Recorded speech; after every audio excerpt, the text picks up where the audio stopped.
Hi everyone, this is audapostrophe. It's story time, of course.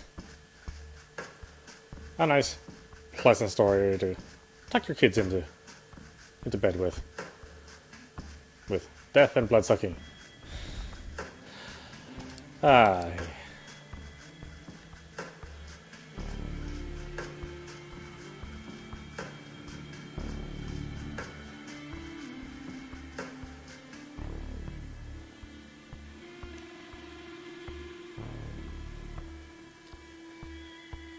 Alright, so we have choices here. Who do we want to interact with? We just did him. So let's do Hope's chapter next. When you reach the cafe, you are welcomed by the familiar face of the waiter who first led you inside. You exchange looks and nod.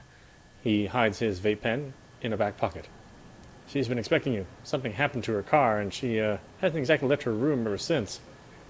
He scratches his head, shrugs, and gestures at you to follow him. It's the same route as before. First, beyond the locked door at the end of the room with all the computers, then into an endless gray labyrinth. Finally, you reach a door that would look like any other to a random bystander. Of course, by now you know that Hope's haven lies beyond it. The waiter bids you adieu with an exaggerated bow and starts walking back to the cafe. You enter the familiar room. This time, the lights are on inside. Hope is inside, walking around nervously, overseeing every screen in sight. When she spots you, she wastes no time on introductions. Cara Montgomery, what do you know of her?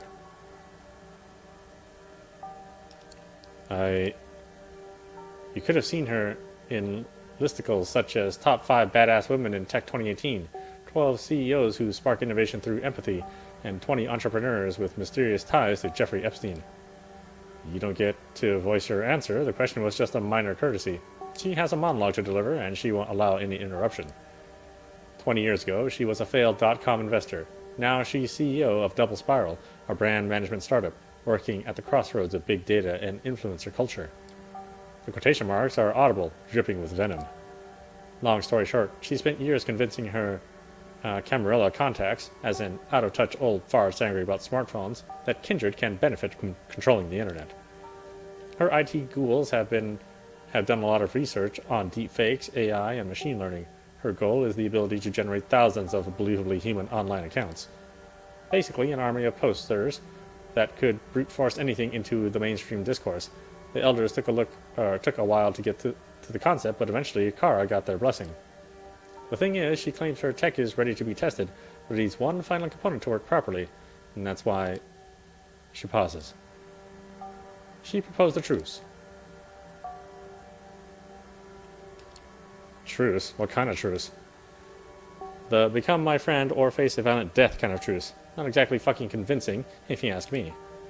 But no matter how much I hate her guts, this is a blessing in disguise. Hear me out. She picked a public place in Manhattan, neutral ground where we can meet without the fear that the other party might do something stupid and violate the Masquerade.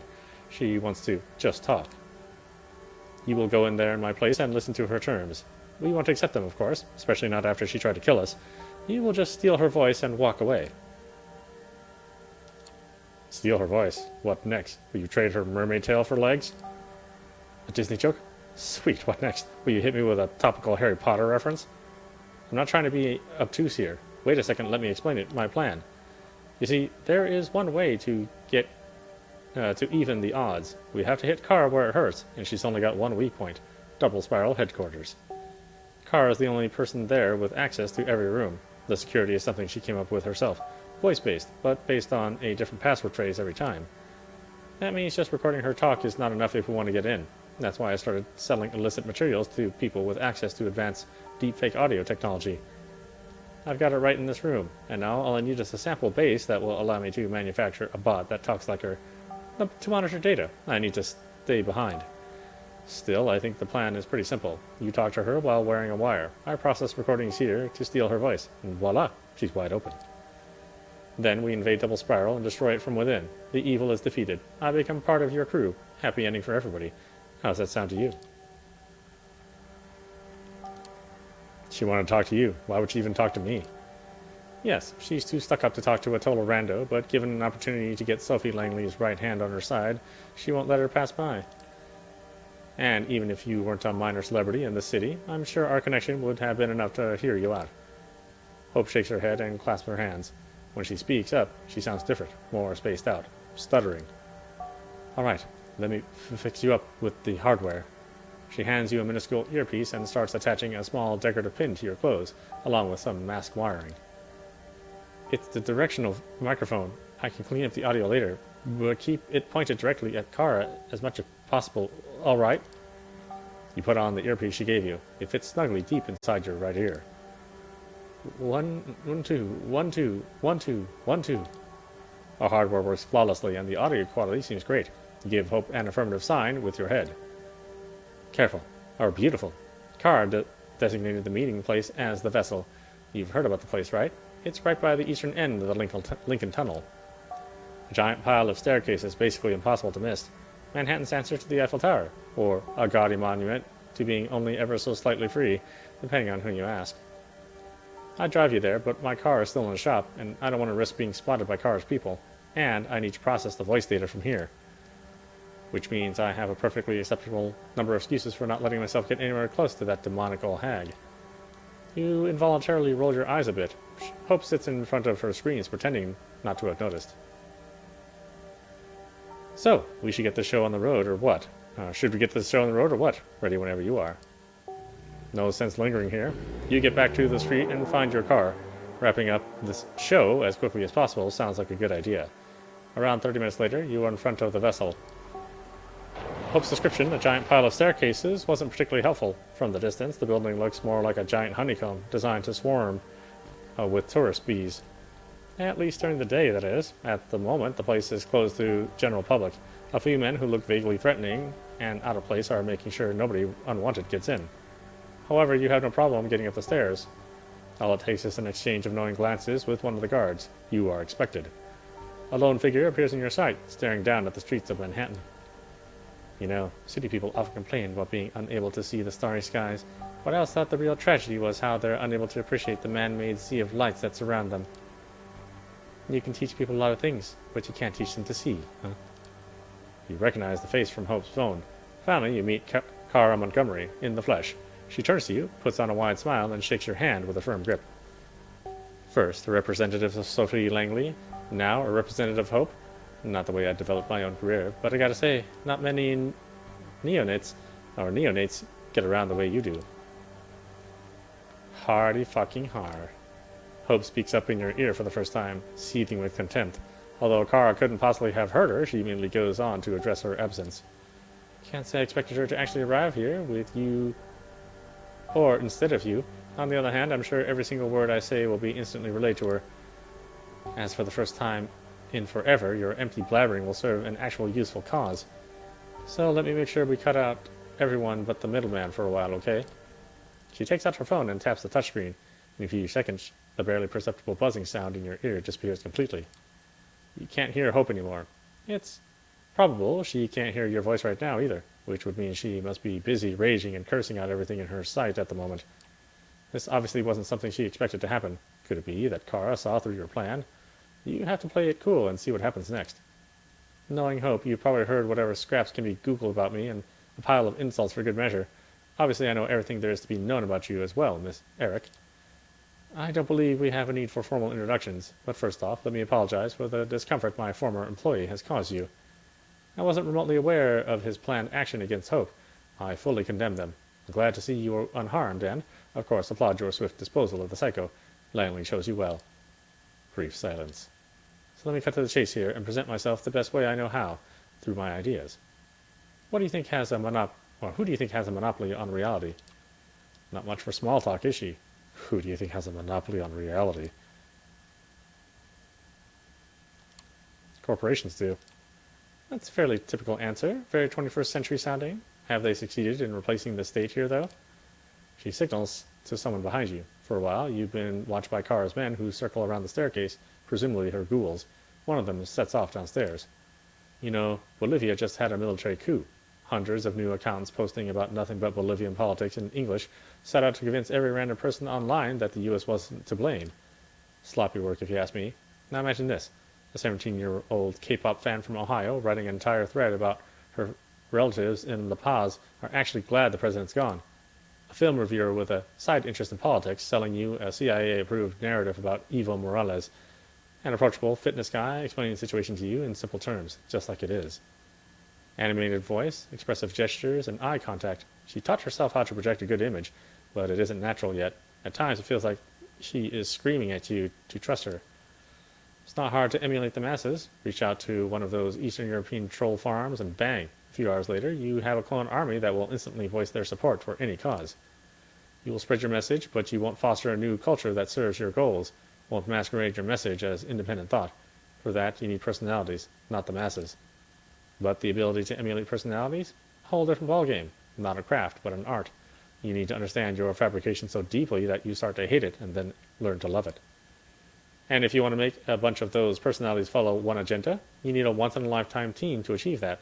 A like-minded artistic collective, both ambitious and obedient. Even though you can't hear Hope's voice in your ear right now, you could swear you hear her in Kara's speech. It's the exact same tone she was using when monologuing in the car. One of them must have been a big influence on another, or perhaps they used to be in a position where they both shaped each other's personas. Hard to say. One thing for sure is. And that is, Hope must be absolutely furious right now. Is it possible that Kara knew about her plot? Fingers crossed she doesn't.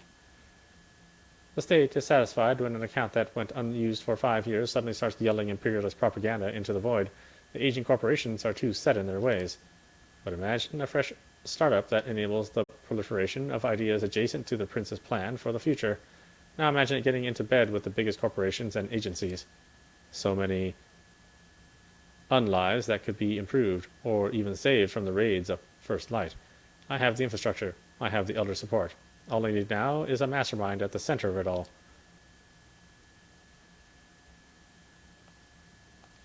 Hope. Yes, Hope. She looks down and takes the scenery below for a while. Then she points at her t-shirt, the one piece of clothing that clashes with the rest of her outfit. You know, I'm a huge fan of punk. The leading idea of my company, Double Spiral, is to make everything I do a little bit punk. I'm all about clashing ideas. I'm all about disruption. You blink a few times in quick succession. Oh God, you think to yourself, she's that kind of person. You saw a lot of them in your old life. Another establishment asshole co-opting everything anti-establishment, blasting Fugazi while running lies via Excel spreadsheets. You might have punched a boss cut from the same cloth once. You clutch yourself and escape from memory lane. Kara started talking about Hope, so you'd better listen. To me, Hope is as punk as it gets. A free spirit, fiercely independent, an eternal contrarian at odds with everything and everyone, developing her talents just because she finds it joyful. God, does this girl need guidance. Not putting her talents to better use, riding away, posting inane bullshit all the time. What a waste. I have built an environment specifically to develop her talents and let her become indisposable to our society, but she rejects it because some idiotic hang-ups. I don't expect you to change your mind about me just because I kept yapping and yapping. I just hope you'll keep my perspective in mind and serve as the voice of reason Hope really needs right now. Now that I've had my say, how about we put our girl back on? She taps on her phone again. Quiet buzz reappears in your right ear.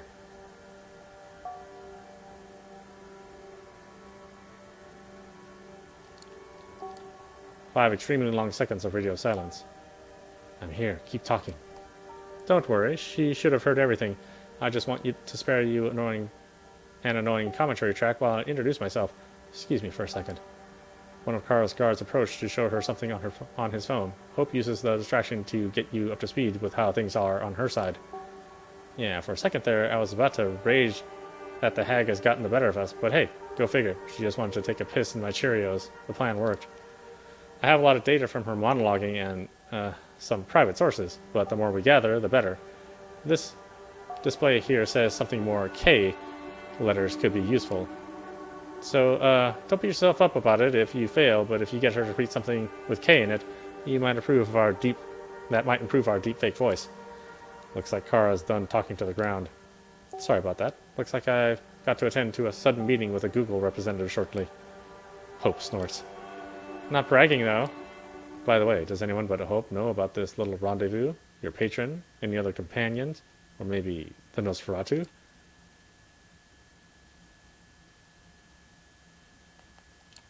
Nobody. It's just us. Should I have told anyone?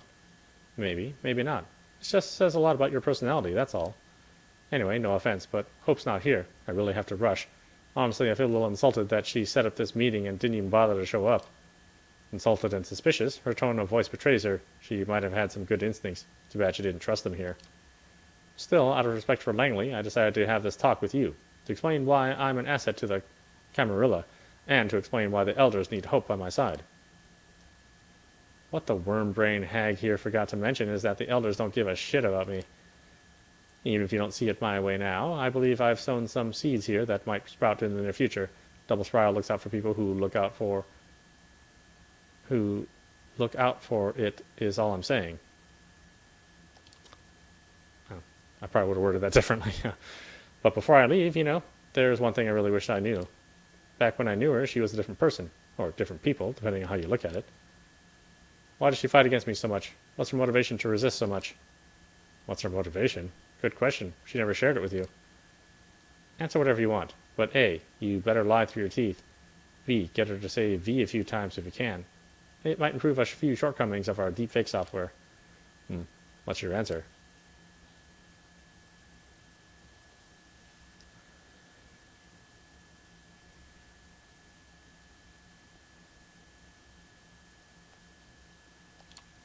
Something like payback. I don't remember the exact phrasing, though. Kara frowns. Getting even? Revenge? Vengeance? Vendetta? Vindication? Dick me dead and bury me pregnant, mate. You're good at this. Or just lucky. Or both. That's all the V letters we need, it seems. One of Kara's people erupts with a theatrical cough. Kara gestures at him to calm down. I really need to go now. See you around, Eric.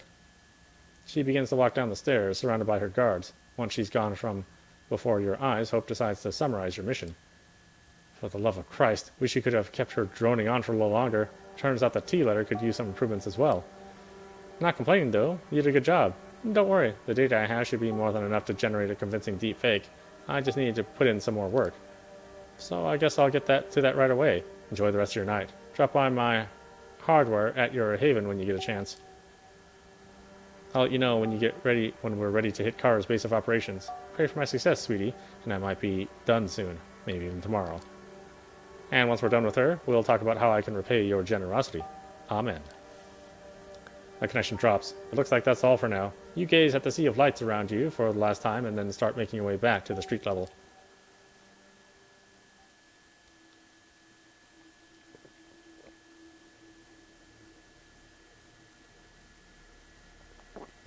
Time to rest. I really haven't fed that much. I should probably take some more opportunities. Knock, knock. You ask, who's there, but you don't know if the sheriff of New York would play along. When you open the door, you see him toying with the car keys he's holding in his hand. Ready to go, fledgling? You don't feel like it, but you give him a nod nevertheless. Excellent. Stay close. He leads you down to the vehicle he's parked nearby. Once again, he takes the wheel, literally and figuratively. Everything inside is just the way you remember it, down to the rear-view mirror reflecting the intense stare of your guide. However, the trip itself feels notably different. The last time Kadir drove you around, he was forcibly dragging you away from your old life. This time, he's pulling you back into it.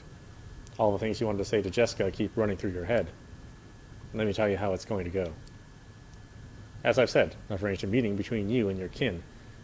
It's going to take place somewhere you should know very well. I'll watch over you two from a safe distance to make sure you adhere to the rules. You should know those very well, but I'll reiterate just so you can't ever say I didn't warn you. Don't do anything that would violate the Masquerade. Don't establish some secret routes of contact. I will know. Do treat it as the last time you two will meet. Take this chance to wrap everything up. Here's your story. You're find yourself at a crossroads, decide to radically change your life and move out of the city.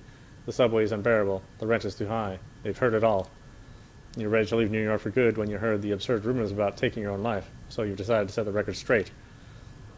He gives you a knowing look. And close the curtains on your relationship once and for all, on your terms. The car makes a sudden turn. I'll leave the finer details to you. Just be so kind and don't make me regret it. You can sense he's going out of his way for you, but he doesn't try to force you into gratitude by stating it plainly. If you know, you know. He'll see if you are worthy of his aid. We're here. You take a look around and recognize your destination. He was right. It's a familiar place. It's that club, the one you met your future sire Sire in while trying to forget about Jess. This is where you saw poor Eric. Who knows whatever might have happened to him? One Jessica Lowell is trying to find out. She got a tip from an anonymous source saying that you might appear here tonight. Wouldn't want you to disappoint the lady, would you? She's apparently quite distraught. He turns off the engine and relaxes comfortably in his seat. You silently leave the car and head straight for the club. Last time you were headed this way, you still had a pulse. Feels almost nostalgic. There's a party getting started, and some rookie DJ is trying to read the crowd. You begin to look for Jess. You wonder what the first thing you say to her would be.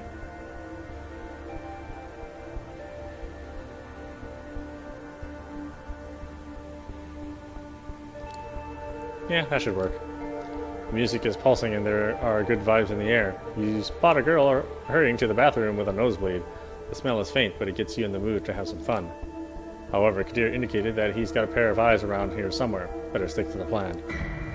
A stupid idea pops into your head. If you meet her and she says, "I want to be with you again," what would you do? I reject the idea. What's done is done. Best not to dwell on it. I mean, my exes are exes. I don't really talk to them. They don't talk to me. So it works out perfectly. By now, it feels like you've explored all the places Jess could have been. It's getting frustrating. You grab the cheapest drink they have from the bar. The tall blonde in a stylish skirt smiles at you from behind her heart-shaped glasses. You smile back, but this is no time for the heart to guide the hand. You walk past her, back to your duty. You mimic taking a sip of your drink. God, you could have been having so much fun tonight. You could accidentally stumble into Jessica while you least expected it. She looks at you as if she's seen a ghost. You freeze up, trying to come up with something to say and failing. The last few years of your life flash before your eyes. Wait, what was the line you decided to open the conversation with? Before you remember, a powerful slap takes you out of your stupor. You stupid motherfucker. Guess she gets the first line. You realize you spilled your drink all over your clothes. I've been so worried. I've been so fucking worried. Called everyone I knew to look for you. And you're just having fun clubbing? You thought it'd be funny to drop all contact with everyone? Pretend nothing happened to you? What, you wanted to see my reaction? She slaps you once again. You let some sort of disassociation set in and just watch the situation as it unfolds. I'll let everybody know you're okay, but don't you ever show yourself in front of me again. She turns her back on you and disappears into the crowd, walking towards the exit. You look around. You notice the heart-shaped glasses girl chuckling in the distance. You're no longer in the mood to party. Guess you'll follow Jessica's lead and leave. Better not keep the sheriff waiting. Well, at the very least you could say this. She still cares. That's nice. Back to Kadir's car. Once you get close to the door, he instantly puts his foot on the gas pedal. Walking off the pitch with no regrets. Said everything you had to say. You speak up without thinking. Yeah, she said she'll call off the search. Getting her to accept that it was over took some harsh words, but deep down, I think she knew it was time to say farewell once and for all. She's a little shaken up, but she'll live. You spot a playful spark in Kadir's eyes. You took care of it like a man, did you? Very good. The people we knew in life have this tendency to briefly reappear in our unlives. One night, let's say, 20 years from now, she'll spot you on the street. You won't have aged a day from now, and even though she'll tell herself that can't be you, she'll be jealous. And if you look happy, she'll feel regret over what could have been. So, for the sake of the night your paths cross once again, I hope you'll search for her, or I'll help you search for your own happiness. The car speeds up to cross an intersection before the light turns red. You give Kadir a good hard look.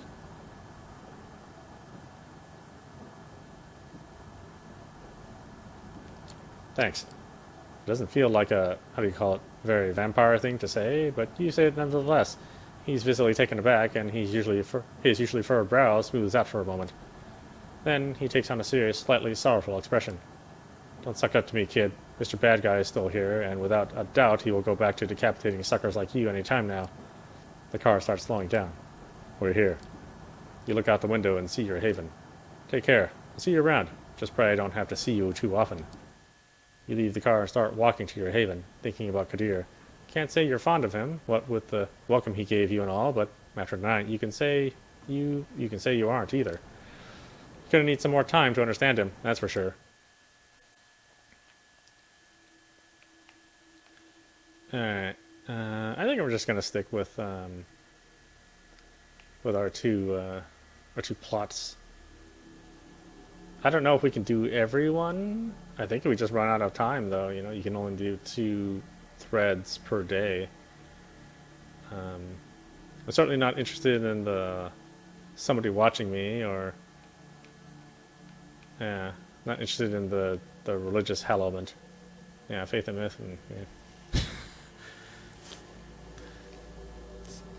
Solid to do, strange bedfellows. Knowing there are only some of the places with a good enough view of the Manhattan Bridge, you decided to check the ones that aren't likely to be crowded at this time of the night. It doesn't take long before you hit the jackpot, Jane's Carousel. As you're walking along the pier, you notice a lonely figure sitting on the bench, steel flask in hand, his legs up on the railing.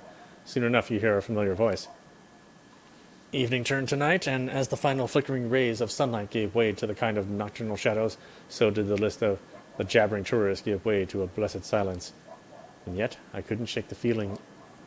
Pausing mid-sentence, he leans back over the bench backrest and looks straight at you. Upside down, his face looks even creepier than usual.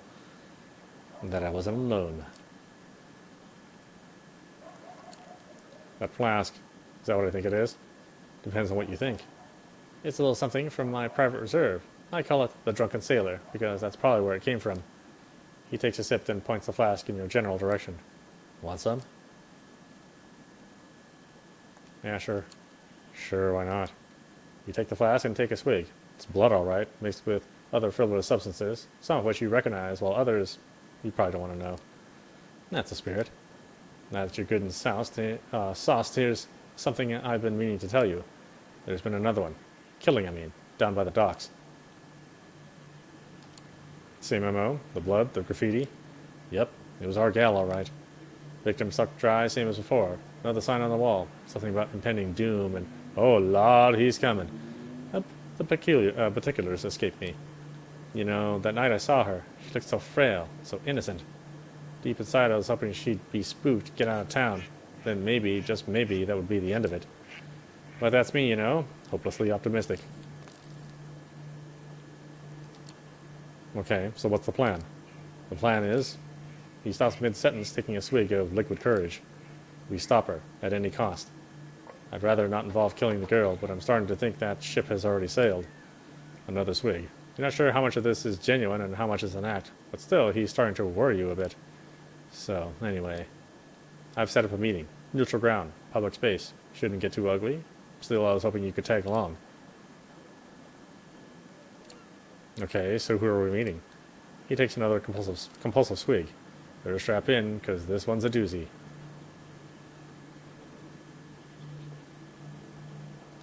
Huh. Unless you want to introduce me to your parents, I can probably handle it. Come on, who is it? Valerie.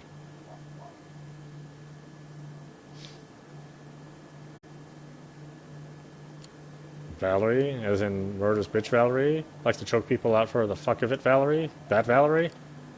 You ever notice that if you repeat a word enough times, it just starts to sound like an animal noise? Well, yeah, that Valerie. I know you two didn't exactly hit it off, but she's not as bad as you might think. I mean, in some respects she's probably worse, but she can be reasoned with. Once again, he goes for the flask, but stops himself mid-motion. Look, the way I see it, we ain't got a choice. As much as I want to help Sana, she's clearly a few bats short of a belfry. More people are going to die unless we do something about it.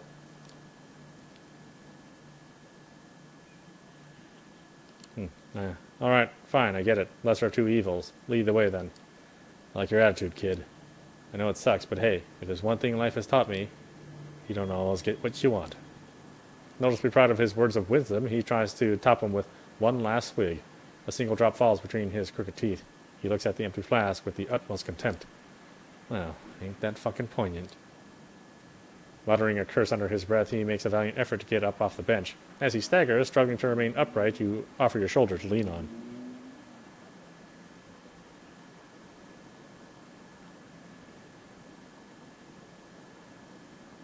Sorry, I pet the cat. Petting the cat is more fun than the game. And the game's pretty fun. He shoots to a smile that's as crooked as it is affectionate. Hey, kid. You meet his gaze, trying to look friendlier than condescending. You're all right. And with that heartfelt moment, you bid adieu to the sprawling vista and make your way towards the bridge. Next stop, Manhattan. Entering the park from Midtown Manhattan, you promptly take a spot by one of the alleys, not very deep into the park. Minutes pass. 5, 10, 15. You start to wonder if she's ever going to show up. Suddenly you hear a familiar voice, but with an unfamiliar tone. She sounds almost nice. Hello, Ginny. And there she is, walking along the side of the fountain.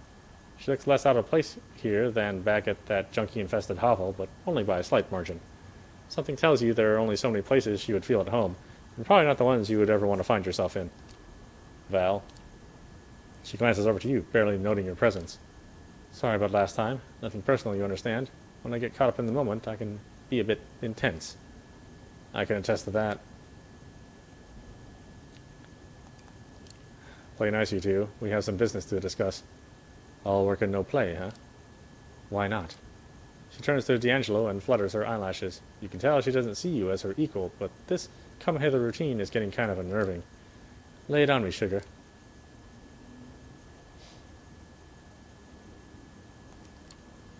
We have a mutually beneficial proposition.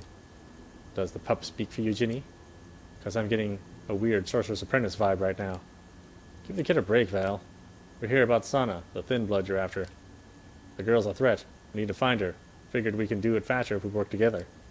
Uh-huh. Keep going, honey, because I have a feeling there's a catch coming. Catch is...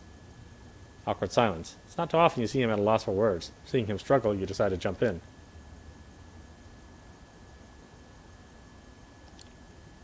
You want the girl to stay alive. See, now that's the deal breaker right there, sugar. If you want me to even consider it, you'll have to sweeten the pot. Once again, she turns to D'Angelo. And I bet tall, dark, and handsome over here might have some ideas.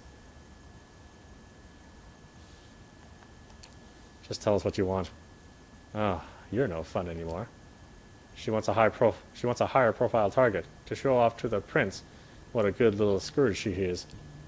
That's all you care about nowadays, huh? Playing the game, climbing the ranks. A smile creeps onto her lips. You can tell it's forced. D'Angelo definitely knows how to get under her skin. And that's my Ginny, a big old brain and a heart to match. Once again, she turns to you. I knew right away he'd try to help this girl. He does love him a damsel in distress. But you, still not sure what your angle is.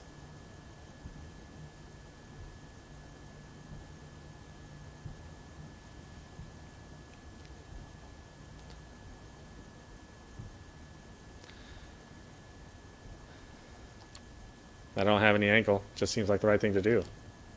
Oh, wow. Seriously? Ginny, you got yourself a live one. Good for you. So there, you know my terms. Contact me when you've made up your mind. Don't take too long, though. I'm a lucky girl. I might just find your little thin blood on my own. Still, I hope we can work together. We did make a good team back in the day, didn't we?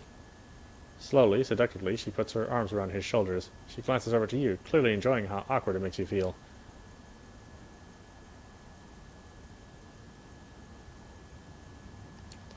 Let me get back to you wanting to rip my head off, because that was actually way less uncomfortable. Careful what you wish for. Anyway, withdrawing from a strange half-embrace, she flicks D'Angelo's nose gently with her index finger. Almost instantly, she turns from flirtatious to dispassionate. However this plays out, I have a feeling we'll meet again, sooner than later. Until then... Without sparing you another glance, she disappears down an unlit park alley.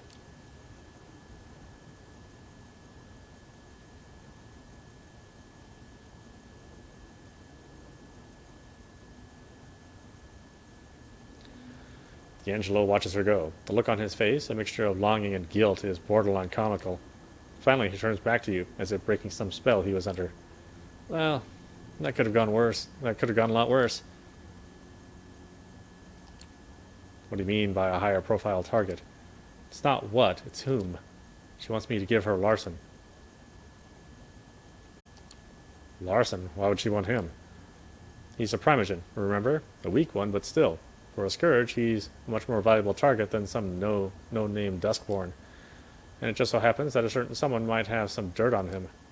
He squints, rubbing the bridge on his nose. Fuck it, I'm heading back to the office. Need to put my feet up, get some blood flowing to the old noggin. You coming? You nod. Why the hell not? And so you make your way towards Fifth Avenue. You've got a long way ahead of you, and a lot of stuff to figure out. Although it's not your first visit, you still find it hard to navigate the dark, rust-ridden corners of the grain terminal.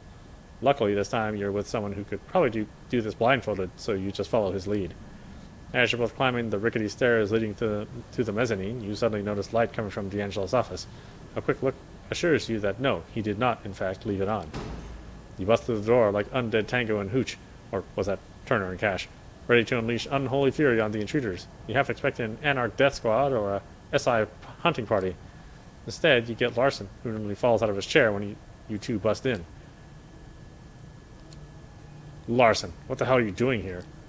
What does it look like I'm doing? I'm waiting for you two bozos to show up. Seemingly both intrigued and irritated by the surprise visit, D'Angelo walks over to a cabinet and pulls out a fresh cigar. And now that the clowns have arrived, how does His Highness mind telling us what brings him to our merry circus tent? Her. He points to a tiny shadow cowering in the corner of the room. To your astonishment, it turns out to be a very familiar face. The blood. No, not again. Please. Did she tell you anything? She just keeps babbling about blood and signs and all this nonsense. She came to my house, thought I figured out who I was, though thought I could help, but honestly, I have no idea what to do with her. I mean, I should turn her into the prince, but that's just another strike against my people. Then again, I can't set her loose, not after what she did. Fuck D'Angelo. You can tell I'm desperate if my first instinct was to come to you. No, Larson, I would attribute that decision to what's left of your common sense. He leans over to you. Hey kid, I think we should call it a night. Just give me some time to talk to the girl. Maybe I'll get through to her somehow. The sign, it's always there. Though I ain't holding my breath. Honestly, you're glad to leave him to it. Spending the night in a small room with a tiny serial killer somehow doesn't seem too appealing. Still, you're hoping D'Angelo will be alright. He's got some tough choices ahead of him. And we must rest. Rest we will.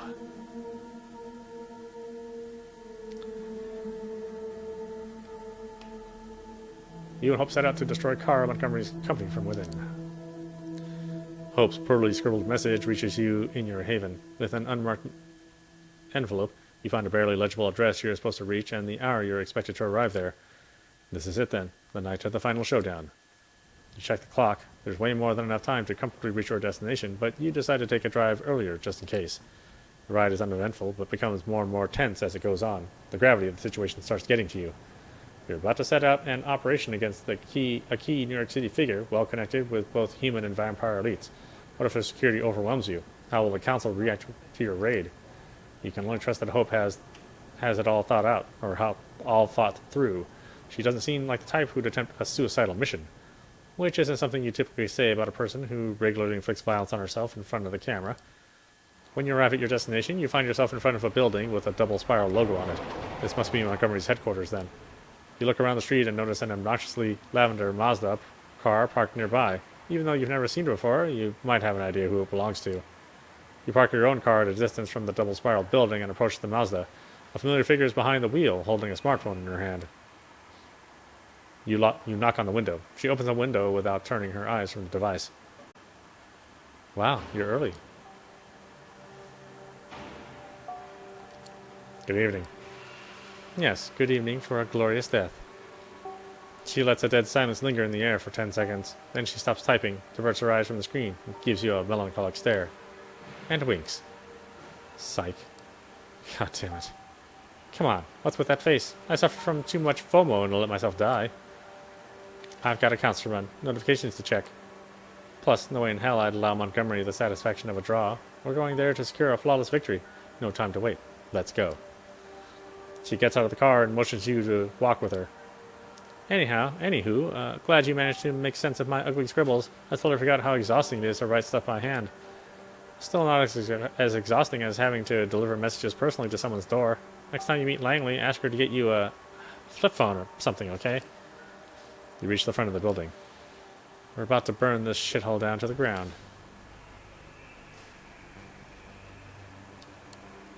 Hope, I wouldn't mind you letting me in on your plan this time.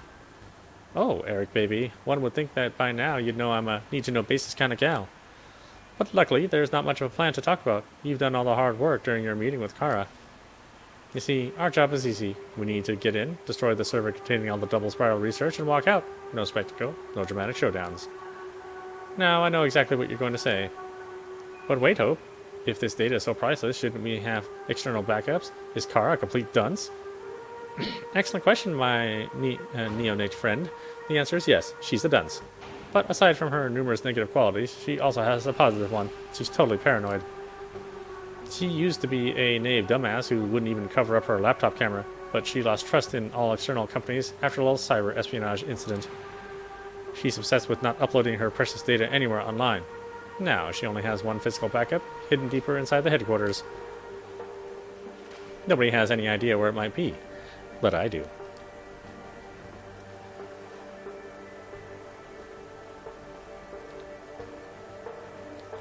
Normally, I'd never be able to reach the place. Double Spiral is like an underground base. The walls and doors are reinforced, both against the living and the dead.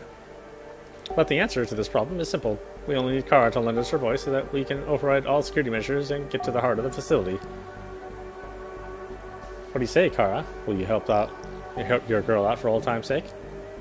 Hopefully write something down on her phone. A few seconds later, a nearly perfect imitation of Kara Montgomery's voice escapes her speaker. You know it. Let's bust this bitch open. Wow, the song quality is incredible, and the voice sounds only the tiniest bit off. Whatever she paid for that tech, it was worth it. Oh, and if you're afraid of consequences from the Camarilla, don't be. I'm assuming full responsibility, and my ass is covered. I've got some favors to collect and to offer. Besides, Kara's a goddamn snake, and everybody knows it. No important player will miss her influence. They were only tolerating her in case she hit it big with her tech. It's all about cash and abundance. Life's a bitch, and then you die. Some parts sound a tiny bit too robotic. Could there be a pattern here? Too bad she won't ever get the chance to succeed. So, without further ado, shall we? Hope starts marching towards the revolving door. You close your eyes, make an effort to sharpen your senses, and follow the Malkavian into the lobby of the double spiral building. There's a sole security guard at the entrance. He raises his voice to ask about your business, but is stopped short by Hope's commanding voice. No need, or expected. The man looks lost and disoriented for a moment. Then, the gears in his head slowly begin to turn, and he nods his head, silently open the gate leading to the elevators.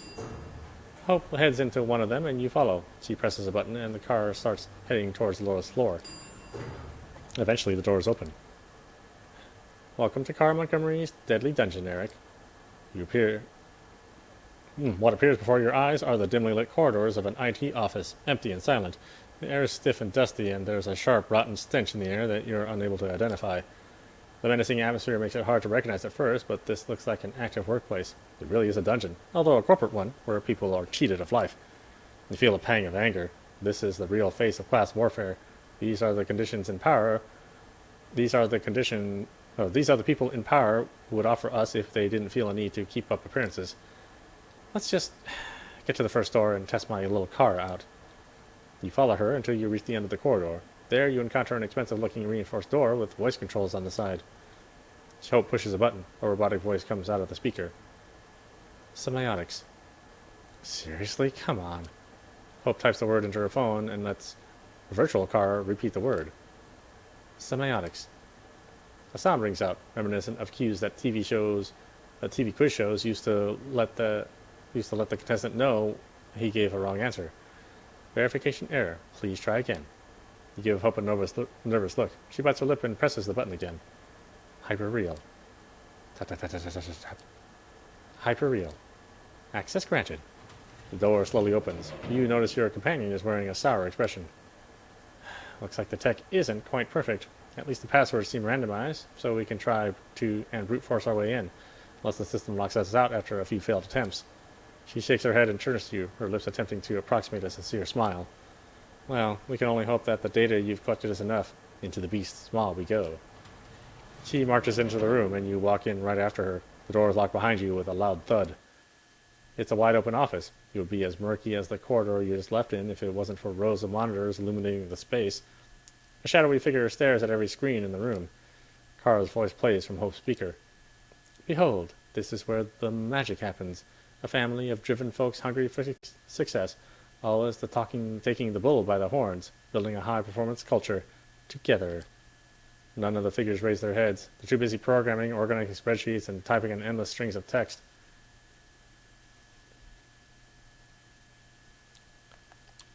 What's wrong with these guys? Don't worry. They're likely just a bunch of ghouls and whatnot, hardworking, conditioned, tireless, low maintenance, kind of dumb, perfect workers. Probably won't leave their seats unless we make them, but let's not. We've got more important things to do, like destroying a few years' worth of their work. The fingers don't stop pounding away at their keyboards. In fact, they don't react to her words at all. Alrighty. So, do we go straight to the server room, or do you want to check one of the side rooms first? Your call. I prefer to wrap things up here as fast as possible, but hey, Blakar is here with us thanks to the data you've gathered. You betcha. If you think you can use her voice for something useful, hey, feel free to do it. You look around and think how to respond. No, this is your show. Let's get out of here as fast as we can. I hear you. This way. You follow Hope out of the room. Another depressing corridor, reeking of who knows what. You expect Hope to walk to the very end again, but this time she stops halfway and starts mumbling under her breath. Wait, was it this door, or... Don't tell me she moved things around. It looks like she's been here before. Not a surprise in itself, but she gives off an impression of a person who used to know the entire layout of the building very well. After a brief reflection, Hope approaches the door a few feet away and pushes the button next to it. Apocalypse. Well, that's cheery. Apocalypse. Access granted. You walk inside. At first glance, this office looks very similar to the last one you entered. Rows of screens and rows of listless silhouettes in front of them. However, Hope quickly spots a difference.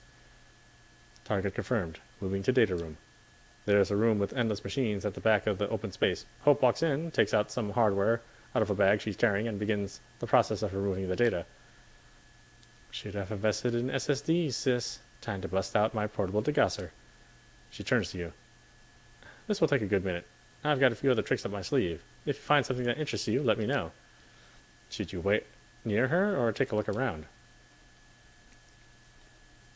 I'll look around. I'll take a look around. Might find something interesting. Have fun. Dear God in heaven, I know I will. Start walking around. For a while you notice nothing, but errors start popping up on the screens here and there. The ghouls try to fight against them, but quickly realize it's futile and surrender. Eventually you find a door with voice controls. You call out to Hope. She pauses her work for a second and approaches you.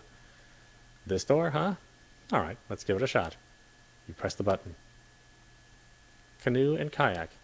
You watch over Kara's shoulder as she types the password with an incredible speed into a homemade-looking app. Then Kara's voice sounds out. Canoe and Haya. Verification error. Access denied. You press the button again. Canoe and kayak. No dice. I'm back to work. Too bad. You briefly wonder if you're to blame, shrug, and follow Hope to the data room entrance. There, you wait until her work is complete. A while passes. Finally, you hear a triumphant yell. All done, baby. Looks like those boys are finally going to get a break. You realize that the constant silent rhythm of the mechanical keyboards has stopped. The workers are all idling, slumped over their desks, completely resigned to the fact that their raison d'etre, is it raison or raison? I think it's raison d'etre, has disappeared. Might have been 25 years since I ever had to speak French. Hope hurriedly collects her hardware and motions you to follow after her. Maybe 30 years. 30 sounds about right. Alright, we're almost done. Now we just need to take care of the backups and we can get the hell away from here. You take a last glance at the ghouls and follow her steps. Yet another corridor, hardly discernible from the previous ones. This is a giant underground complex. How much money has Montgomery spent on it? Hope looks around, frowning, mumbling something indecipherable. Eventually she points in front of her. There's where she must have the backups. It's a sturdy metal door, unlike any other in this building. Right next to it, however, is a voice-based security system you know pretty well by now. Please, please, please, just no last-second surprises. She hesitates to do it, but eventually she pushes the button. Eternal return. Hope dutifully types down the term on her phone. Eternal return. Access denied. Please try again. Hope hisses under her breath. This time you push the button. Double spiral. Tap, tap, tap. Double spiral. You feel like time is frozen. For whatever reason, it takes longer than usual for the speakers to deliver the verdict. Access granted. What a relief. The metal doors grind loudly as they invite you in. This time you walk in first. Hope follows. Wait a minute. You recognize this place. You shouldn't be here, but there's no two ways about it. This is Hope's haven. Same bed, same decorations, same ambience. It's all a lot more dusty, but the backups are in the back. I'll just get them. She seems a little sheepish as she approaches the double spiral devices and unpacks her own hardware to take care of them. You take in your surroundings.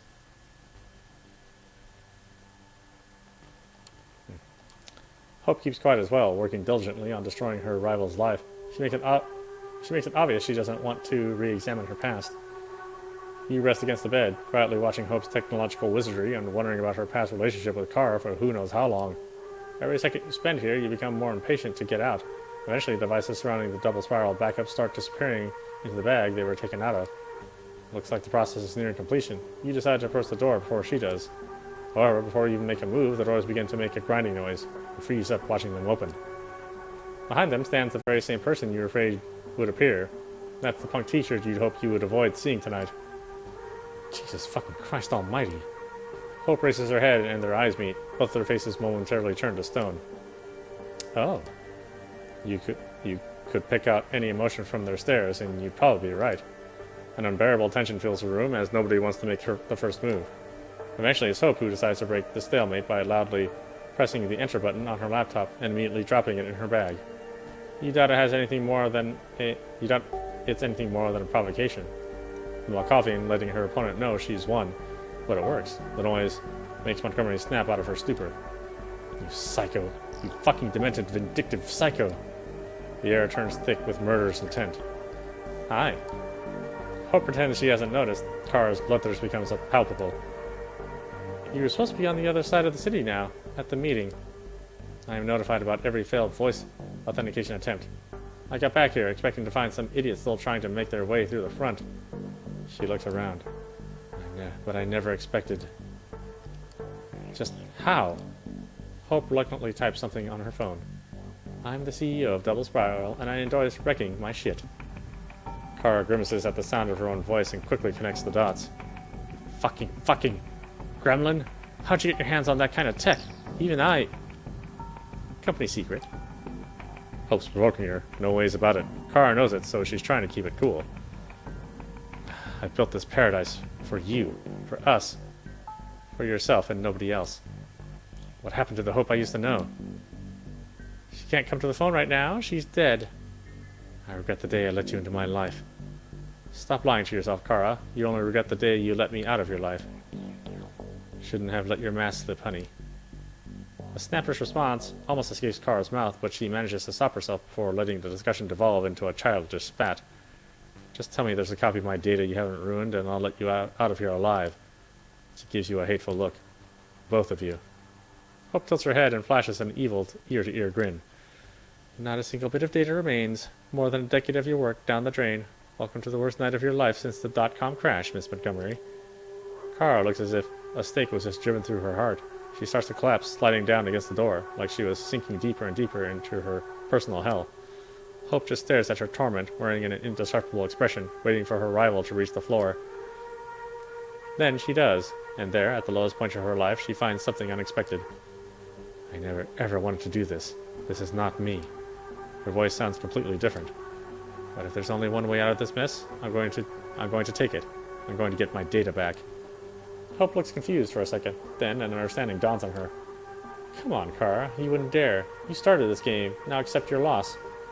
The game isn't over until all the players are out of moves, honey. Baring your fangs now. There are two of us against one, even if you commit the sin of diabliere. The last time something like this happened to me, I was ready to die. I think I'll take my chances. It's not like I haven't dreamed about feeding my fangs inside you for a long, long time. So, you want to give me this one victory? Prove once and for all I was right?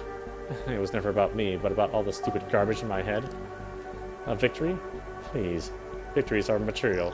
They're like your little online arguments. She's serious about this, Eric. She wants to devour me as a whole. Sacrifice her humanity in exchange for access to my soul and everything I know. Stay away, Eric. You want money? Data? Domain privileges? A position at Double Spiral? Anything you want, you can get if you just look the other way. Don't listen to this shit. The moment the prince finds out, it's final death for... As Kara runs, her moves resembling a beast more than a human, immediately closing the distance to Hope. Then she jumps at the Malkavian like a wild animal hunting her prey. Hope instinctively attempts to defend herself, but is immediately overwhelmed. Laying on the ground, she looks like a deer in the headlights. Kara, on the other hand, looks like a bear ready to maul its victim. If you want to react, you need to do it now.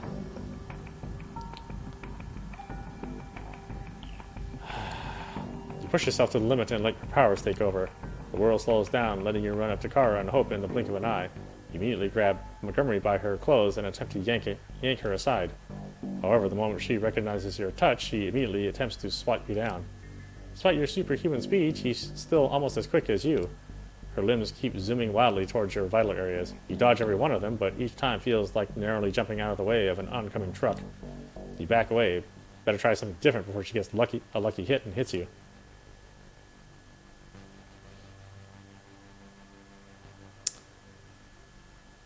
Oh. Let my instincts take over? Do I even have any good instincts? I'm still a neophyte. Let's calmly look around. I'm probably going to regret this. Wait. There's no point in just rushing in blindly. Kara's like a feral animal right now. You don't wrestle with does. You use tools to overwhelm them. You look at Hope's bag. Could any of her devices help? No way in hell. Think harder. You look around the bed, the pillows, the canopy, hooks hanging down from the ceiling. Bingo. You grab one of the hooks and yank the chain. It's long enough for your idea to work. You run up to Kara, who is about to maul Hope like a wild animal. Then you stab her with all your strength. The hook gets deep under her skin. Kara yells, but there is more surprise than pain in her voice. You quickly wrap the chain around her a few times, then you step back and start pulling with all your strength. Kara is taken by surprise. Still not understanding what's going on, she loses her balance and gives her victim a chance to escape. Hope takes it. Still dazed, she takes a second to understand the situation, but when she does, she runs up to you and starts pulling the chain with you. You'd never handled her alone, but Hope displays surprising strength while pulling the chain. A minute later, she's hanging above the floor like a butcher's carcass. Or a butchered carcass? Yeah. The end of the hook is stuck in her chest, and it's sinking deeper as she struggles. However, she's flailing so wildly she might free herself before it puts her out of commission. You use one hand to desperately search for something that can help you under the bed. Belts, handcuffs, a whip, a giant cattle prod. You have no time to act bemused. You put it to her head and turn it on. The device must be modified. The power current is so powerful it causes scarring almost immediately. She's getting weaker and weaker. It takes Kara a while to accept defeat, but eventually she does. Her body seemingly lifeless, her head hanging down, she looks like a grotesque portrait of defeat. The hooks must have reached her heart. It takes Hope a long time to collect herself. Eventually she manages to speak up. Guess we've gotten up to this point, huh? Just like Kara before, Hope starts to talk in a completely different way than she usually does. You have a bad feeling about this. You want to add my data to yours? You know, I can grant your wish, except not the way you've imagined it. Hope starts mumbling and circling Kara. For the first time since you've met her, she acts like she doesn't have her phone in her hand. This violent aura. The Malkavian looks deeply into your eyes, and she knows you know what she's tempted to do. You silently beg her not to do it. It doesn't feel right. She makes her decision. She smiles beatifically, and it feels purposely fake. Be my witness. I haven't harmed her. You left her here with me, and you have no idea what happened next. Her voice is still changed from what you're used to. She's not having fun. She's driven by malice. I've disabled security, so you're free to leave now. Call me whenever you need me. I'm part of your coterie now, so I'll repay my debts or whatever.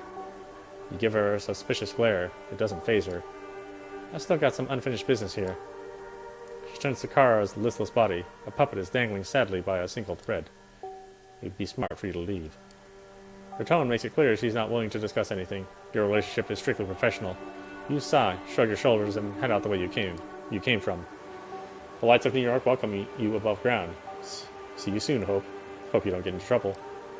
You try to celebrate the new addition to your coterie, but Kara's face appears before your eyes over and over again, making your victory bittersweet. Well, we lived, but I don't really like the results.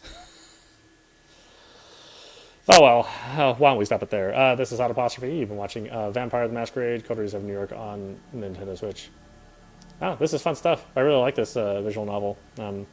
I can't wait to play the DLC, but obviously there's a lot more that we need to play here.